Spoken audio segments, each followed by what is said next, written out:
পবিত্র কোরআনে ভ্রাতৃত্বের বিভিন্ন ধরন। পবিত্র কোরআন শুধু আত্মীয়তার সম্পর্ক, রক্তের সম্পর্ক নিয়েই আলোচনা করেনি, বরং ভাই এবং এর বিভিন্ন রূপক শব্দকে বিশেষ গুরুত্বের সঙ্গে উল্লেখ করেছে। কোরআনে ভাই এবং এর বিভিন্ন শব্দরূপ মোট ৯৬ বার এসেছে। তবে সব ক্ষেত্রেই এর অর্থ রক্তের ভাই নয়, বরং প্রসঙ্গভেদে এর বিভিন্ন অর্থ আছে। আরবি ভাষার মূল অর্থ এবং কোরআনের বিভিন্ন আয়াত পর্যবেক্ষণ করলে দেখা যায়, ভ্রাতৃত্ব শব্দটি নিম্নোক্ত অর্থে ব্যবহৃত হয়েছে। ১. রক্তের সম্পর্কের ভাই, ভ্রাতৃত্বের মূল অর্থ। এটি শব্দটির প্রকৃত ও মূল অর্থ। এর উদাহরণ আল্লাহ তাআলার বাণী, আর যখন মুসা আলাইহি ওয়াসাল্লাম তাঁর সম্প্রদায়ের কাছে ক্রুদ্ধ ও দুঃখিত অবস্থায় ফিরে এলেন, তখন বলেন, আমার অনুপস্থিতিতে তোমরা কতই না মন্দ কাজ করলে। তোমরা কি তোমাদের প্রতিপালকের নির্দেশের অপেক্ষা না করেই তাড়াহুড়া করলে? অতঃপর তিনি ফলকগুলো নিক্ষেপ করলেন এবং তাঁর ভাই হারুনের মাথার চুল ধরে নিজের দিকে টেনে আনলেন। হারুন বলেন, হে আমার মাতৃগর্ভের ভাই! এ জাতি আমাকে দুর্বল মনে করেছিল এবং প্রায় আমাকে হত্যা করতে উদ্যত হয়েছিল। অতএব আপনি শত্রুদের আমার ওপর হাসার সুযোগ দেবেন না এবং আমাকে জালিমদের অন্তর্ভুক্ত করবেন না। সূরা আল-আরাফ আয়াত ১৫০। এখানে ভাই বলতে প্রকৃত রক্তের ভাইকে বোঝানো হয়েছে। ২. রক্তের সম্পর্ক ছাড়া অন্যান্য অর্থে ভ্রাতৃত্ব। অনেক স্থানে ভাই শব্দটি মূল অর্থ থেকে বের হয়ে অংশীদারিত্ব, সাদৃশ্য বা মিল বোঝাতে ব্যবহৃত হয়েছে। এর কয়েকটি গুরুত্বপূর্ণ ধরন নিচে তুলে ধরা হল। ঈমান ও আকীদার ভ্রাতৃত্ব। এটি দুই ধরনের হতে পারে: ঈমানের ভ্রাতৃত্ব ও কুফর বা শিরকের ভ্রাতৃত্ব। ১. ঈমানের ভ্রাতৃত্ব। আল্লাহ তাআলা বলেন, নিশ্চয়ই মুমিনরা পরস্পর ভাই। অতএব তোমরা তোমাদের দুই ভাইয়ের মধ্যে মীমাংসা করে দাও এবং আল্লাহকে ভয় করো, যাতে তোমরা রহমতপ্রাপ্ত হও। সূরা আল-হুজুরাত আয়াত ১০।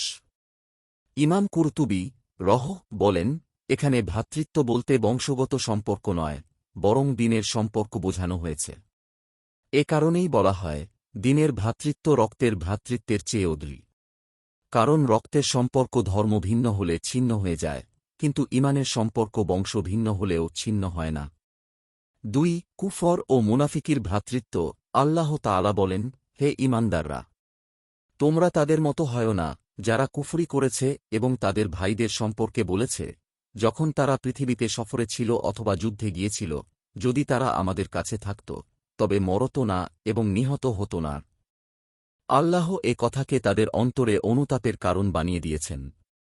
আল্লাহই জীবন দান করেন এবং মৃত্যু দেন। আর তোমরা যা করো আল্লাহ তা দেখেন। সূরা আলে ইমরান আয়াত ১৫৬।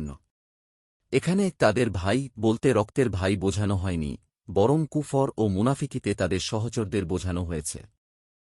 মানবজাতির ভ্রাতৃত্ব। আল্লাহ তাআলা বলেন, আর আদ জাতির কাছে আমরা তাদের ভাই হুদকে প্রেরণ করেছিলাম। সূরা হুদ আয়াত ৫০। কিছু মুফাসির বলেন, এখানে ভাই বলতে বোঝানো হয়েছে, তিনি তাদের মতোই একজন মানুষ ছিলেন, সবাই আদম আলাইহি ওয়াসাল্লাম এর সন্তান। আবার কেউ বলেছেন, আল্লাহ তাঁকে ভাই বলে উল্লেখ করেছেন, যাতে বোঝা যায়, তিনি নিজের জাতির প্রতি ঠিক আপন ভাইয়ের মতোই আন্তরিক, দয়ালু ও কল্যাণকামী ছিলেন। গোত্রীয় ভ্রাতৃত্ব। ওপরের একই আয়াতের আরেকটি ব্যাখ্যায় বলা হয়েছে, তাদের ভাই অর্থাৎ তাদেরই গোত্রের একজন ব্যক্তি। অর্থাৎ হুদ আলাইহি ওয়াসাল্লাম আদ জাতিরই একজন সদস্য ছিলেন। শয়তানের ভ্রাতৃত্ব। আল্লাহ তাআলা বলেন, নিশ্চয়ই অপচয়কারীরা শয়তানের ভাই, আর শয়তান তার প্রতিপালকের প্রতি চরম অকৃতজ্ঞ। সূরা আল-ইসরা আয়াত ২৭। এখানে শয়তানের ভাই বলতে প্রকৃত ভাই বোঝানো হয়নি। অর্থ হল অপচয়কারীরা তাদের এ নিকৃষ্ট কাজে শয়তানের অনুসারী এবং তার অনুরূপ হয়ে যায়। আরবরা এমন ব্যক্তিকে অমুকের ভাই বলে যে কোনো কাজে সর্বদা লিপ্ত থাকে। যেমন, তিনি দানশীলতার ভাই, তিনি সফরের ভাই, অর্থাৎ তিনি ওই গুণের সঙ্গে সর্বদা যুক্ত।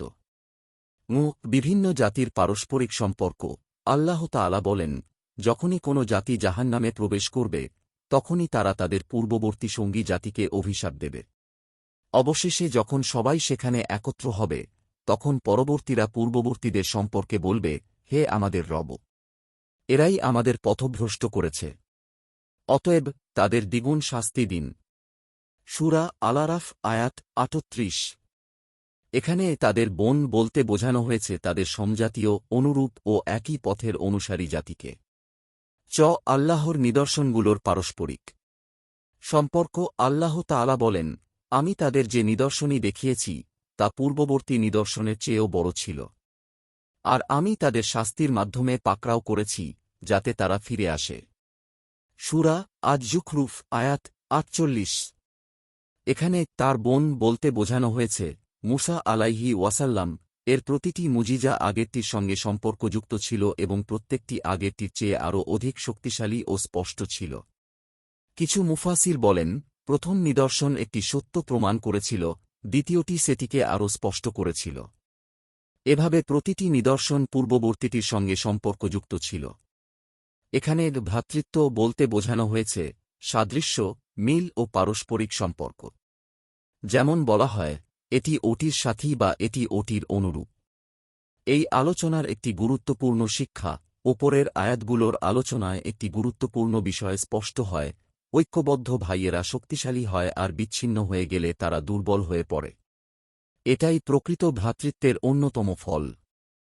যখন ঈমান, নৈতিকতা, সহযোগিতা ও পারস্পরিক ভালোবাসার ভিত্তিতে ভ্রাতৃত্ব গড়ে ওঠে, তখন ব্যক্তি, সমাজ ও জাতি শক্তিশালী হয়। আর যখন এই ভ্রাতৃত্ব ভেঙে যায়, তখন দুর্বলতা, বিভক্তি ও পতন অনিবার্য হয়ে ওঠে। আল্লাহ তাআলা আমাদের ঈমানের ভ্রাতৃত্বকে দৃঢ়ভাবে ধারণ করার এবং পারস্পরিক ভালোবাসা, সহযোগিতা ও ঐক্যের মাধ্যমে একটি শক্তিশালী মুসলিম সমাজ গড়ে তোলার তৌফিক দান করুন। আমিন। আপনার একটি শেয়ার হয়তো কারও জীবন বদলে দিতে পারে। সাদকায়ে জারিয়া সওয়াব পেতে ভিডিওটি শেয়ার করুন। সোর্স: ইসলামী জীবন, কালের কণ্ঠ।